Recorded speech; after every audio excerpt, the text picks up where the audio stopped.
열왕기상 11장 1절로 13절까지입니다. 솔로몬 왕이 바로의 딸 외에 이방의 많은 여인을 사랑하였으니 곧 모압과 암몬과 에돔과 시돈과 헷 여인이라.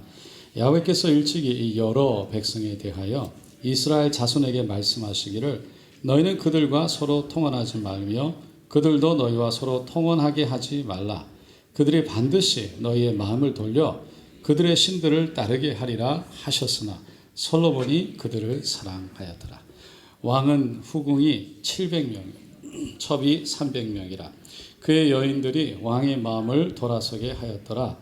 솔로몬의 나이가 많을 때에 그의 여인들이 그의 마음을 돌려 다른 신들을 따르게 하였으므로 왕의 마음이 그의 아버지 다윗의 마음과 같지 아니하여 그의 하나님 야훼 앞에 온전하지 못하였으니 이는 시돈 사람의 여신 아스타롯을 따르고 암몬 사람의 가증한 밀곰을 따름이라. 솔로몬이 야훼의 눈앞에서 악을 행하여 그의 아버지 다윗이 야훼를 온전히 따름같이 따르지 아니하.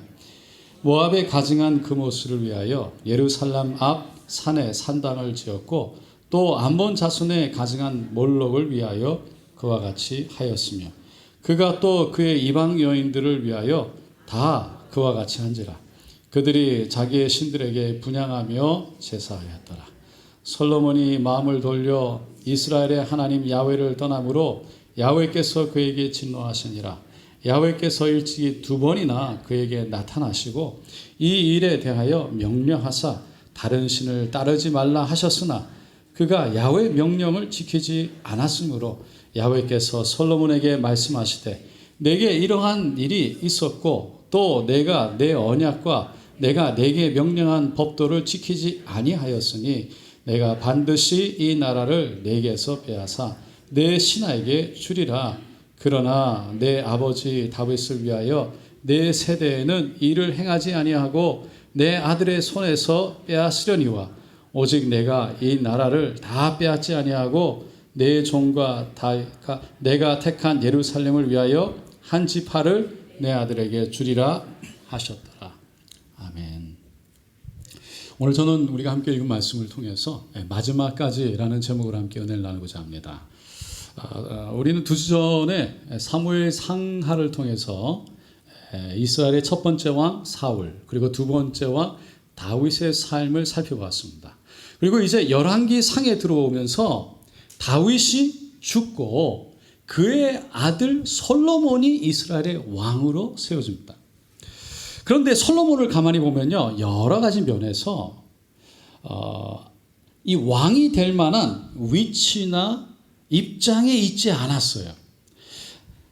그는 다른 아들들, 다윗의 아들들보다 굉장히 나이가 어렸습니다. 큰아들이 암논이었죠.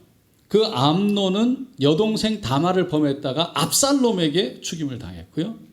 그 압살롬은 다윗에게 반기를 들었다가 결국은 죽임을 당했습니다. 그 다음에 태어난 아들이 누구냐면 아도니아예요. 그리고 아도니아 밑에는 이미 또 동생들이 있었습니다. 그러니까 이 솔로몬의 입장에서는 왕이 된다는 것이 서열상 가능하지 않았어요. 무엇보다 솔로몬은 우리아의 아내였던 밧세바 사이에서 태어난 아들이, 그래서 왕으로 세워지기에는 좀 부끄러운 면이 있었습니다. 그런데 하나님이요, 솔로몬을 선택하셨어요. 그리고 이스라엘의 왕으로 세우셨습니다. 하나님이 솔로몬을 택한 이유는 어떤 솔로몬이 대단한 일을 했거나 어떤 좀 대단한 특별한 잘난 데가 있어서 그런 것이 아니었어요. 느헤미야 13장 26절에 보면 솔로몬이요, 다른 나라의 왕들과 비길 데가 없도록 하나님의 사랑을 입었다라고 말합니다. 그래서 하나님이 솔로몬이 태어났을 때 나단 선지자를 보내가지고 여디디야라는 이름을 붙여주셨어요. 그 뜻은 하나님의 사랑을 입은 자라는 뜻입니다. 그러니까 하나님은 솔로몬을 처음부터 참 많이 사랑하셨던 것 같아요. 그래서 솔로몬도 하나님을 사랑했어요.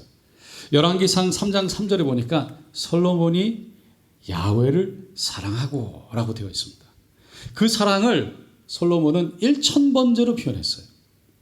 그런데 이 1000번제가 드려진 것에 정말 중요한 것이 뭐가 있냐면, 중요한 부분이 뭐냐면, 솔로몬이 하나님부터 뭘 받기 위해서 1000번제를 드렸던 것이 아니라 하나님을 사랑함으로 드렸다는 거예요.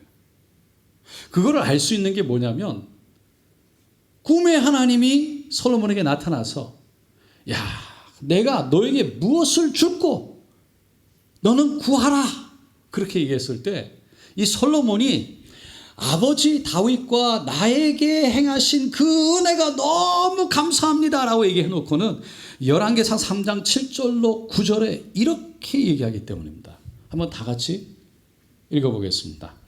나의 하나님 야훼여, 주께서 종으로 종의 아버지 다윗을 대신하여 왕이 되게 하셨사오니 종은 작은 아이라 출입할 줄을 알지 못하고 주께서 택하신 백성 가운데 있나이다. 그들은 큰 백성이라 수요가 많아서 셀 수도 없고 기록할 수도 없사오니 누가 주의 이 많은 백성을 재판할 수 있사오리까? 듣는 마음을 종에게 주사 주의 백성을 재판하여 선악을 분별하게 하옵소서. 그때 하나님이 이렇게 얘기합니다.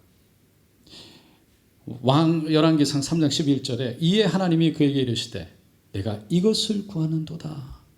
자기를 위하여 장수하기를 구하지 아니하고 부도 구하지 아니하며 자기의 원수의 생명을 면하기도 구하지 아니하고 오직 송사를 듣고 분별하는 지혜를 구하였도다. 솔로몬이 자기를 위해서 하나님 앞에 구하지 않았대요. 그저 하나님의 뜻, 하나님이 맡겨주신 그 사명, 그 백성들을 잘 분별하고 재판하고 인도할 수 있는, 그럴 수 있는 지혜를 달라고 하나님의 나라를 위해서 구한 거였어요. 그게 하나님의 마음에 쏙 들었어요. 그래서 하나님이요, 솔로몬이 구하지 않은 모든 부귀와 영화까지도 다 부어주신 거예요. 그리고는 평생에, 그의 평생에 왕들 중에, 온 세계 왕들 중에 그와 같은 자가 없을 것이다 라고 약속해 주십니다. 전무후무한 지혜와 놀라운 복을 부어주시는 거예요. 그러면서 매우 중요한 말씀을 하십니다. 3장 14절에 너가 만일 너 아버지 다윗이 행함 같이 내 길로 행하며 내 법도와 명령을 지키면 내가 또 내 날을 길게 하리라. 아버지 다윗처럼 믿음을 지키고 신앙을 지키고 내 안에 있으면 건강의 복과 함께 그 복을 누리는 은혜를 내가 지켜주겠다라고 말씀하신 거예요. 솔로몬은 그렇게 복을 받고요, 너무 감사해서 하나님이 거하시는 집을, 성전을 건축해서 봉헌까지 합니다. 그리고 받은 그 복을 누리는데 그 복은 크게 두 가지였어요. 하나는 부족함이 없이 누리는 거였고요. 두 번째는 그냥 정말 지경이 무지하게 넓어지는 거였어요. 열왕기상 4장 20절로 21절에 보니까 이렇게 얘기합니다. 한번 다 같이 읽어볼게요. 유다와 이스라엘의 인구가 바닷가의 모래같이 많게 되며 먹고 마시며 즐거워하였으며 솔로몬이 그 강가에서부터 블레셋 사람의 땅에 이르기까지와 애굽 지경에 미치기까지의 모든 나라를 다스림으로 솔로몬이 사는 동안에 그 나라들이 조공을 바쳐 섬겼더라. 그러니까 이스라엘의 그 사람들이 인구가 모래알같이 많아졌다는 거예요. 모래알. 여러분 어디서 들어본 적 있지 않습니까? 하나님이 아브라함에게 축복하시면서 내가 너의 후손을 하늘의 별과 같이 바다의 모래와 같이 많게 하리라. 그 약속이 이루어진 것입니다. 그리고 먹고 마시며 즐거워했다는 것은 여러분 정말 그 안에 부족함이 없는 평온함과 편안함이 그 안에 있었다는 거예요. 그리고 솔로몬이 다스렸던 그 땅이 얼마나 넓었던지, 그 강이라고 얘기했는데 그거는 북쪽 유브라데스 강부터 시작해서 저 밑에 블레셋 왼쪽 서쪽에, 그리고 밑에 이집트까지 정말 세계 지도를 지금 거를 펴놓고 봐도 중동 지역 전체를 아우르는 그 모든 지역에 이 솔로몬의 영향력이 미쳐졌다는 거예요. 고대 역사를 보면요, 왕이 나오고 황제가 나옵니다. 왕은 한 나라를 다스리는 사람이고, 그런데 황제는 여러 나라를 다스리는 사람이에요. 그래서 그 황제가 통치하는 영역을 나라라고 그러지 않고 제국이라고 말하죠. 아수르, 바벨론, 페르시아, 로마, 이거를 제국이라고 불렀어요. 그런데 솔로몬, 다윗 시대 때에는 이방 나라의 제국이라는 말이 없었어요. 다른 제국이 없었어요. 그 말은 다윗 왕국이 그 당시에 가장 강력한 나라였다는 거예요. 부강한 나라였다는 거예요. 그리고 열왕기상 4장 22절로 23절에 보면 솔로몬이 하루에 왕궁에서 먹는 식량을 이렇게 얘기합니다. 살찐 소 10마리, 초장의 소 20마리, 양이 100마리, 숫사슴, 노루, 암사슴, 살찐 새라고 기록했어요. 엄청난 양인 거예요. 혼자 하루 먹는 거, 물론 혼자 먹지 않았겠죠. 온 왕궁에 있는 수많은 사람들이 다 먹었을 거예요. 다 솔로몬이 먹고. 그만큼 풍성했다는 거예요. 부족함이 없었다는 거예요. 그리고 그 밑에 24절 25절에 보면 평화라는 단어가 2번 돼서 반복돼서 나옵니다. 그가 사방에 둘린 민족과 평화를 누렸으니. 그리고 25절에 단에서 부에세바까지 포도나무 아래와 무화과 나무 아래에서 평안히 살았더라. 이스라엘 백성들이.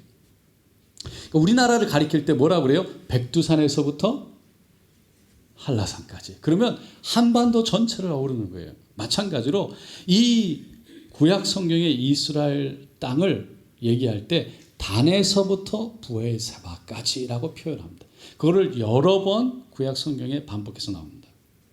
그러니까 이스라엘 주위에 있는 나라들과 화평을 이루고 평안을 이뤘고, 뿐만 아니라 이스라엘 나라 전역에 평안이 있었다는 거예요.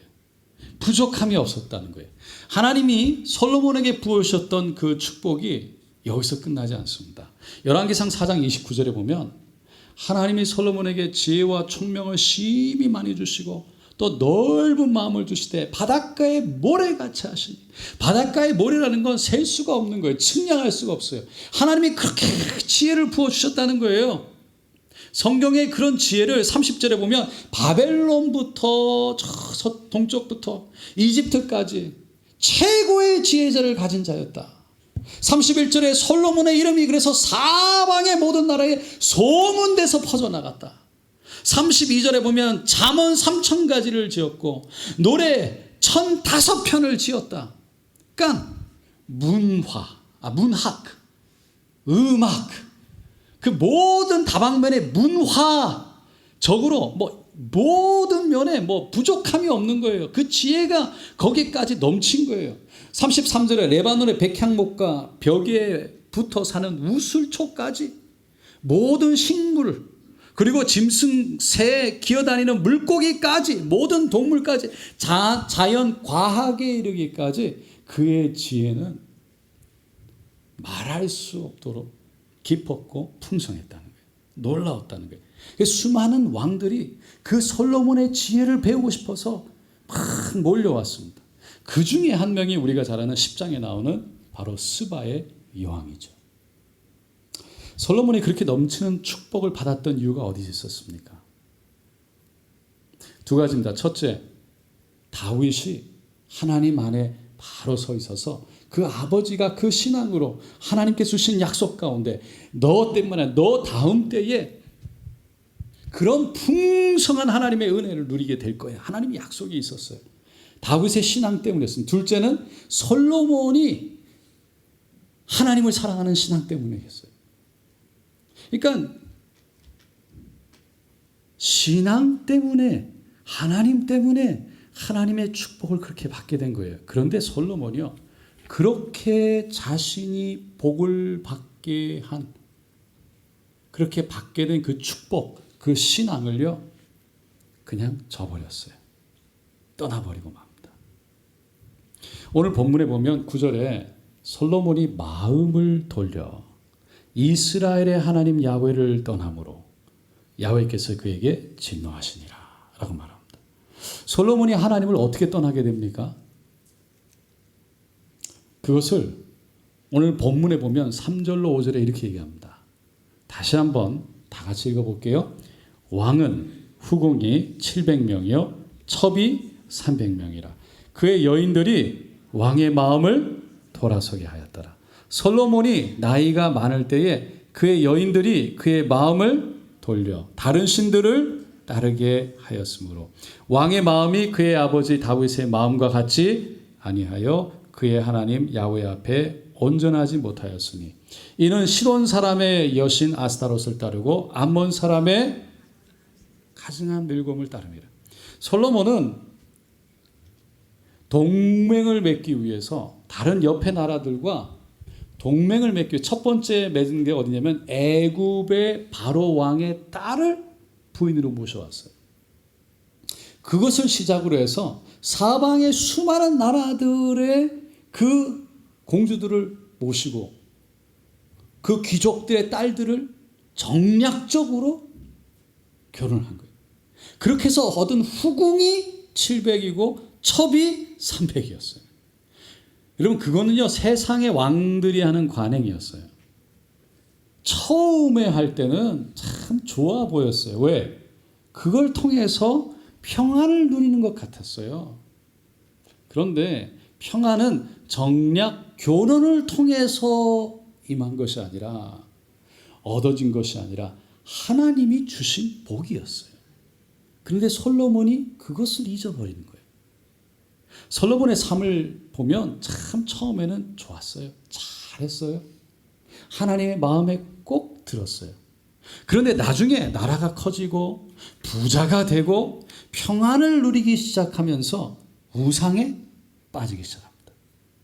여러분 하나님의 은혜와 하나님의 도움, 하나님이 주시는 그 복으로 여러분이 부자가 됐다면, 여러분이 부귀와 영화를 누리게 됐다면 여러분은 하나님을 더 잘 모시겠습니까? 할렐루야. 좀 더 현실적으로 만약에 여러분의 부모님들이 엄청난 유산을 여러분에게 남겨주신다면 여러분은 그 부모님을 정말 여러분 잘 모시겠습니까? 할렐루야. 조금 더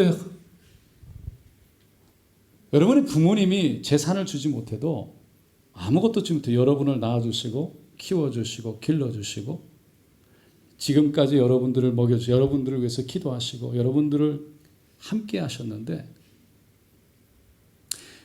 그 부모님의 은혜가 그 부모님의 사랑이 있어서 여러분은 그것 때문에 그 부모님을 여러분 잘 모시겠습니까? 할렐루야. 여러분 근데 사람들이 다 그렇지 않은가 봐요. 어느 날 사탄 대장이요 졸개들 부하들한테 보고를 받았답니다. 부하 한 명이 나와가지고 대장님 저는 옥에 갇혀있는 예수쟁이들한테 그냥 사자를 그냥 갖다 붙였습니다. 으르렁거리며 날카로운 이빨을 뽑아내고 그렇게 달려드는 사자들 앞에 저 예수쟁이들이요 그런데 무릎을 꿇고 하나님께 기도하는 거였어요. 그랬더니 그 대장이 사탄 대장이 막 화를 내면서 아니 그런 고얀 놈들이 있나? 아이 그 더 강력한 방법으로 해봐.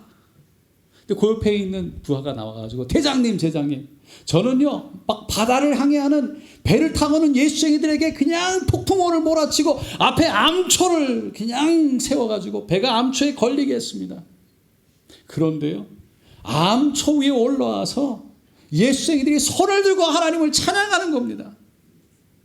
그러니까 사탄 대장이 저런 못된 놈들이 있나 그냥 허리케인으로 다 쓸어버려.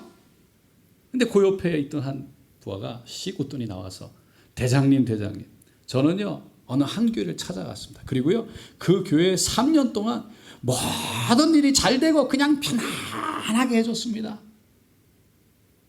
대장이 화가 나서 아니 뭐라고 너 미친 거 아니야? 그러고 난리를 치는데 잠깐만요. 그랬더니요, 저들의 영과 혼이 다 썩어버렸습니다. 여러분, 평안하면 평안을 주신 하나님께 더 감사하고 더 잘 섬겨야 되는데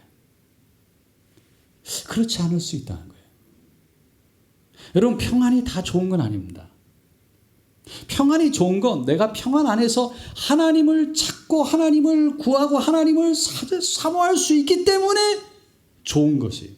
그런데 그 평안이 나가 평안하다고 그 평안이 나로 하여금 하나님으로부터 멀어지게 한다면 그것은 더 이상 좋은 평안이 아닌 거예요. 축복도 마찬가지입니다.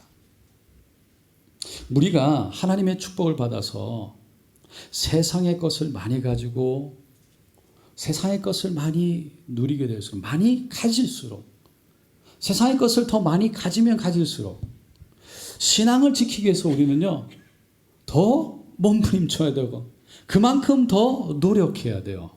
힘쓰고 애써야 돼요. 더 기도해야 되고요. 더 하나님을 사모하기 위해서 그만큼 힘써야 돼요. 애써야 돼요. 노력해야 돼요. 왜냐하면 많이 가지면 가질수록 우리가 누릴 수 있는 것들이 더 많이 생기고요. 그 많은 것들이 우리에게 더 큰 유혹이 돼서 찾아오는 거예요. 너무 쉽게. 사람이 힘들고 아프고 어려우면 그만큼 간절해져요. 그러면 저절로 하나님을 찾게 되고요. 그러면 하나님의 은혜와 도우심을 구하게 돼요. 여러분, 이번에 오스카 조연상을 받은 분이 있죠. 윤여정. 네, 그분. 할렐루야. 그분이 뭐라 그랬어요? 어떻게 연기를 잘합니까? 언제 연기가 잘 되냐? 뭐라 그랬어요? 배고플 때 잘 된다고 그랬어요. 간절할 때 잘 된다고 그랬어요. 여러분, 근데 많이 가지면 가질수록 자기도 모르게 간절함이 스르르 줄어드는 거예요. 그래서 우리는 많이 가지면 가질수록 하나님 안에 있기 위해서 더 노력해야 된다는 거예요. 더 몸부림쳐야 된다는 거예요. 그 노력은 다른 노력이 아니에요. 결국에는 자기와의 싸움이에요. 그 자기의 싸움은 뭐냐? 내가 하나님보다 더 사랑하는 우상이 있는가? 그걸 끊임없이 내 안에를 돌아보면서 하나님 말씀을 의지하는 것이 아니라 하나님 말씀이 나를 이끌어가는 것이 아닌, 그러면 그것 때문에 그게 뭐를 나를 그렇게 만드는지를 보면서 결국은 뭡니까? 내 욕심. 그 욕심을 내려놓는 거를 해야 된다는 거예요. 내 욕심을, 내 안에 있는 욕심을 내려놓는 그 자기의 싸움을 해야 된다는 거예요. 우리가 지난주에 살펴봤던 골로새 3장 5절에 보면 사도 바울이 이렇게 말해요. 그러므로 땅에 있는 지체를 죽이라. 곧 음란과 부정과 사욕과 악한 정욕과 탐심이니 탐심은 우상 숭배니라. 땅에 있는 지체가 가질 수 있는 죄, 행할 수 있는 죄, 우리 안의 죄성은 뭐냐면 음란과 부정과 사욕과 정욕과 탐심이래요. 그런데 그 중에 탐심이 결국 우상 숭배다라고 말합니다. 오늘 본문을 읽어보면요, 솔로몬이요 타락하는 과정이 나와요. 먼저 솔로몬의 마음 가운데 절제할 수 없는 무절제가 나오고, 절제하지 못해서 결국은 그게 지나쳐서 하나님 앞에 불순종을 하죠. 오늘 본문 1절에 보면 솔로몬이 참 유난히 좋아했던 게 있습니다. 뭐였습니까? 이방 여인들이었어요. 그러니까 외국 여자들이에요.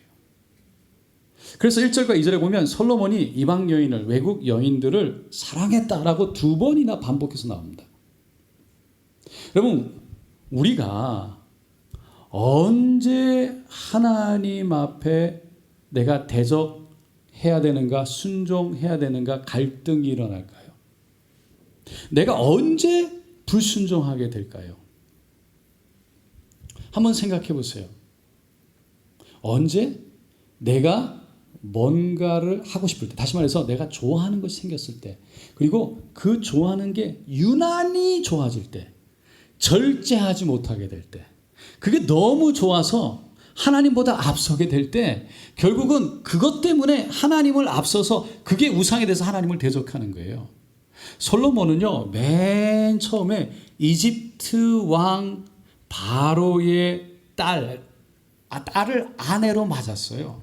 그 다음으로 모압, 암몬, 엠몬, 에돔, 시돈, 헷 사람들의 수많은 여인들을 받아들였어요. 그렇게 해서 받아들인 숫자가 1000명이었습니다. 근데 대부분의 여인들이요, 이방 여인, 외국 여인들이었어요. 외국 사람들이었어요. 그런데 문제는 뭐냐면 오늘 본문 2절에 나와요. 2절에 보면 야훼께서 일찍이 이 여러 백성에 대하여 이스라엘 자손에게 말씀하시기를, 너희는 그들과 서로 통혼하지 말며 그들도 너희와 서로 통혼하게 하지 말라. 그들이 반드시 너희의 마음을 돌려 그들의 신들을 따르게 하리라 하셨으나, 하나님이 이렇게 하니까 이렇게 되니까 그렇게 말씀하셨으나 솔로몬이 그들을 사랑하였더라. 이방 여인과 결혼하지 말라. 그리하면 그들이 너의 마음을 돌리게 될 것이라 라고 솔로몬에게 말씀하셨지만 솔로몬은 그들을 사랑했다. 솔로몬은 그 말씀을 듣지 않았다는 거예요. 9절에 보면 하나님이 솔로몬에게 2번씩이나 나타나서 말했대요. 그런데 여전히 하나님의 말씀을 따르지 않았다는 거예요. 여러분, 우리가요, 당연히 좋아하는 게 생길 수 있습니다. 취미생활 할 수 있습니다. 자기가 좋아하는 걸 할 수 있어요. 좋아하는 게 생길 수 있어요. 그런데 그게 잘못된 것도 아니고 그게 죄가 아니에요. 그런데 어느 순간 내 안에 욕심이 들어와서 취미로 모으고 취미로 하고 취미로 따라가고 즐기는 것을 뛰어넘어 그것이 우상이 되어버리는 순간, 하나님보다 앞서는 순간 하나님이 그걸 기뻐하지 않는다는 거예요. 그리고 진짜 문제는 하나님이 기뻐하시지 않는다는 것을 알면서도 계속해서 거기에 빠져드는 거예요. 그때 우리는 신앙생활을 해야 돼요. 자신을 돌아보고 자기 안에 있는 욕심, 자기 안에 있는 우상이 뭔지를 발견하고 그리고 내려놓고 하나님 말씀을 쫓아 그 앞에서 브레이크를 거는 것이 신앙생활이에요. 솔로몬은 그러지 못했습니다. 오늘 본문 6절에 솔로몬이 야훼 눈앞에서 악을 행하여 그의 아버지 다윗이 야훼를 온전히 따름같이 따르지 아니하고 라고 말합니다. 여러분, 다윗도요, 노년의 나이 들어서 인구조사했잖아요. 그 인구조사를 했다는 게 뭐였어요? 자신들이 있는 그 백성, 그 군인을 의지한 거예요.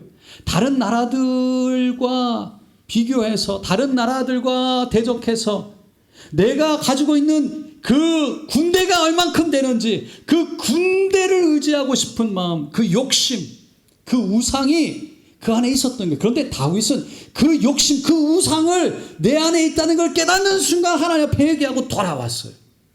그런데 솔로몬은 그렇지 못했다는 거예요. 여러분, 정말 안타까운 건 솔로몬이 그 타락의 길로 들어서는 것을 몰라서 그랬던 게 아니라는 겁니다. 어렸을 때부터요, 율법과 말씀을 들으면서 살았어요. 모를 리가 없어요. 또한 많은 잠언을 기록했어요. 잠언의 저자예요. 이방 여인을 사랑해서 마음이 빼앗기게 되면 어떤 결과가 일어날 걸지를 그는 분명히 알았어요. 그것을 어떻게 표현합니까? 잠언 5장 20절로 21절입니다. 자신의 아들에게 이렇게 권면합니다. 다 같이 읽겠습니다. 내 아들아, 어찌하여 음료를 연모하겠습니까? 어찌하여 이방 계집의 가슴을 안겠느냐? 대저 사람의 길은 야훼 눈앞에 있나니 그가 그 사람의 모든 길을 평탄하게 하시느니라. 솔로몬은 하나님의 지혜를 받은 사람이기 때문에 이론적으로 뭐가 옳은지, 뭐가 하나님 말씀인지 다 알고 있었어요. 또 생각해보면 솔로몬이 어렸을 때 그 아버지 다윗이 여러 아내들을 두면서 그 아내들을 통해서 낳는 그 자식들끼리 서로 그런 불화를, 가정의 어려움을 보면서 압살롬의 반역의 이야기를 들었고 왜 그렇게 되었는지, 또 혼자나 자신의 이복형인 아도니아가 자기와 왕이 서로 되려고 그런 갈등 관계를 경험해보면서 일부 다처제가 결코 복이 아니라 문제가 있다는 것을 솔로몬은 잘 알았어요. 그러나 자기가 누리는 축복에 취해서, 평안에 취해서 그 말씀을 따라 살아낼 수 있는, 실천할 수 있는 능력을 잃어버렸던 거예요. 여러분, 솔로몬은 하나님의 지혜를 구했고요, 하나님을 위해서 7년 동안이나 성전을 건축해서 드렸던 사람입니다. 그런 솔로몬이 이방 여인을 아내로 맞이하고는 마지막에 그 여인들이 섬기는 이방신들을 위해서 온 나라에 산당을 짓고 말아요. 그거는 말도 안 되는 일이고 어처구니 없는 일이에요. 그런데 그런 어처구니 없는 일이 과연 솔로몬에게만 일어나는 겁니다. 우리에게는 절대로 일어나지 않는다고 누가 장담할 수 있습니까? 사람은 한순간에 하나님을 열심히 섬기는 것 같다가도 뭐가 하나 꼬이면, 뭐가 하나 틀어지면 어느 순간에 하나님을 떠나는 게 사람이에요. 하나님께 일천번제를 드리다가도 내가 이방신을 따라 그냥 마음이 답답해서 점을 보는 게 우리들이고, 하나님의 지혜를 구하다가도 사람의 방법을 쫓아가는 게 사람이라는 거예요. 그래서 사도 바울이 고린도전서 10장 12절에 이렇게 말했습니다. 그런즉 선줄로 생각하는 자는 넘어질까 조심하라. 내가 섰다고 생각하는 자, 이제 됐다, 이제 편안하다, 이제 좀 누릴만하다, 이제 괜찮은 것 같다, 섰다고 생각하는 자, 그때 넘어질 수 있다는 거예요. 그래서 조심하라는 거예요. 내가 이제 신앙적으로, 내가 경제적으로. 솔로몬도 아마 자기가 이방인의 아내들 때문에 정말 하나님으로부터 돌아설 거라고는 꿈에도 생각 못했을 거예요. 자기는 지혜가 넘치고 힘이 넘치고 그리고 강하기 때문에 괜찮을 거라고, 얼마든지 이방 여인들을 컨트롤할 수 있다고, 조정할 수 있다고 생각했을 겁니다. 그런데 그것은 큰 오산이었고 교만이었어요. 자만이었어요. 솔로몬이 나이가 많이 들었을 때 이방 여인들이요, 그의 마음을 돌아서게 했다는 거예요. 젊었을 때는 여인들이 와서 아무리 얘기해도 안 돼, 거절하고 달래기도 하고 명령하기도 하고 힘을 부렸을 거예요. 그런데 나이가 들고 보니까 마음이 약해지고 힘도 약해지고, 그런데 아내들이 와서 자꾸만 요구하는 거예요. 얘기하니까 조금씩 마음이 흔들리고, 그리고 타협하기 시작하고, 그러면서 이방신과 하나님을 같이 섬기기 시작합니다. 같이. 그러다가 결국에는 우상 숭배에 빠져서 온 나라에 그 우상들을 전하는, 우상을 섬기는 산당들을 세웠다는 거예요.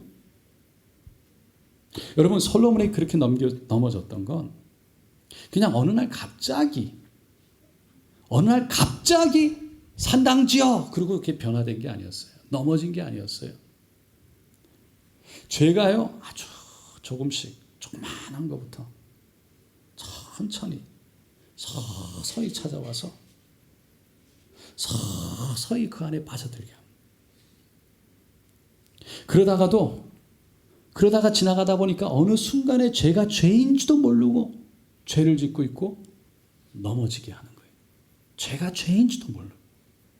여러분, 혹시 우리 안에 죄가 죄인지도 모르고 서서히 빠져들게 하는 것이 있는가요?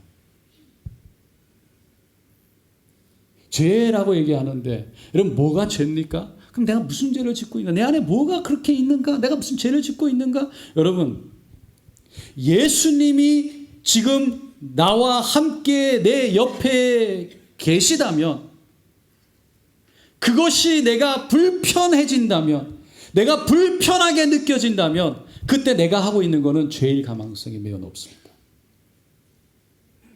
예수님이 계셔서 내가 보는 거, 내가 하는 거, 내가 말하는 거, 내가 듣는 거, 그것이 내가 불편해진다면, 예수님이 계셔서 그렇다면 우리는 그것을 멈춰야 되는 거예요. 그런데 그게 쉽지가 않아요. 그래서 수많은 사람들이 알면서도 끝까지 가서 결국 넘어지는 거예요. 솔로몬이 그랬어요. 처음은 너무 좋았습니다. 그런데 사울처럼 마지막이 좋지 않았어요. 솔로몬이 마지막을 잘 마무리하지 못했던 이유는 큰 죄가 들어와서 흔들은 게 아니라 작은 죄들이 들어와서 죄가 죄인지도 모르고 그 안에 있다가 죄를 심각하게 받아들이지 않았다가 그 안에 결국 들어가서 양심에 찔려오는 그 양심의 소리에 깨어있지 못해서 죄 불감증으로 뭐가 죄인지 모르고 살아가다 결국은 넘어진 거예요. 결국은 큰 부끄러움을 당하고 마는 겁니다. 플러스 신학교의 리더십으로 유명한 클린턴 교수가 있습니다. 그분이 쓴 소논문이 있는데 좋은 리더의 6가지 특징이라는 제목의 논문입니다. 거기에 보면 이분이 그 논문을 쓰려고 1,300명이나 되는 리더들을 연구했대요. 그 중에 800명은 성경에 있는 리더들이에요. 그런데 그 중에서 100명 정도만이 리더십을 연구할 수 있는 자료가 있고요. 그의 중에 또다시 반 50명만이 그 사람 일생의 마지막에 어떻게 끝냈는지까지 그 자료를 구할 수 있대요. 그런데 그 중에 오직 3분의 1만이 좋은 마무리, 멋진 마무리를 했다는 거예요. 나머지 3분의 2는 그 마지막 마무리에서 여러 가지 죄에 대한 문제로 넘어지거나 결국 그 마무리가 좋지 못했다는 겁니다. 여러분들은 그 3분의 1, 30% 안에 들기를 원하십니까? 아니면 70% 안에 들기를 원하십니까? 어떤 장로님이 죽어서 천국에 갔답니다. 배가 고파서 천국에서 천국 식당에 들어갔습니다.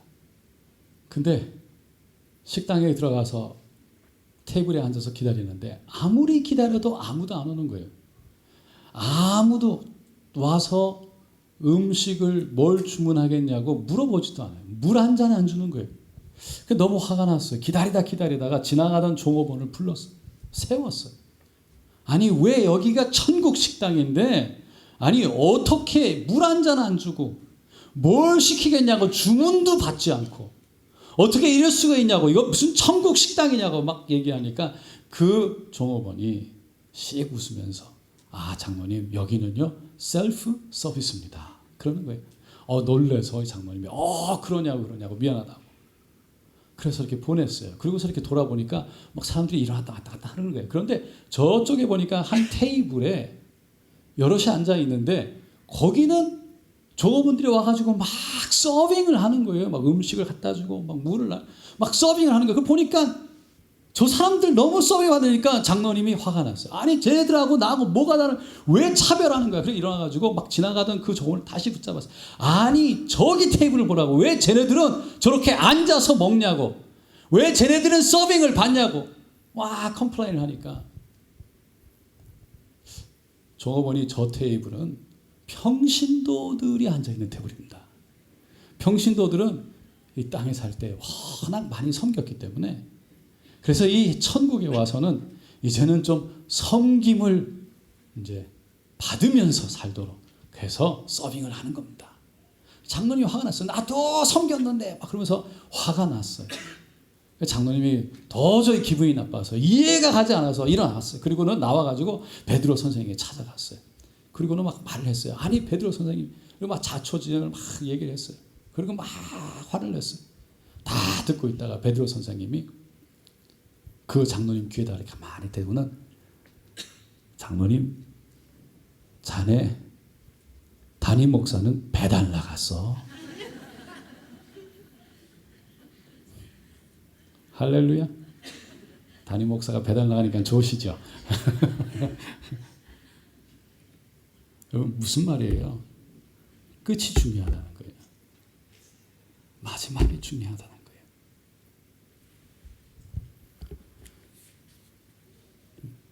마지막까지 잘한다는 건 쉽게 말하면요, 마지막까지 하나님을 멀리하지 않는 죄를, 하나님과의 친밀함을 유지하는, 넘어져도 하나님께 돌아올 수 있는 은혜를 구하는 거예요. 말씀을 마칩니다. 오늘 본문 말씀을 통해서 우리가 스스로 질문해 봐야 될 것은, 내 안에 솔로몬이 타락한 과정이 있는가? 작은 죄가 있는데 죄인 줄 모르고 나는 그렇게 살아가는가? 죄를 심각하게 생각하지 않고 그냥 살아가는가? 더 나아가서 나는 마지막에 어떤 모습으로 맞이하기를 원하는가?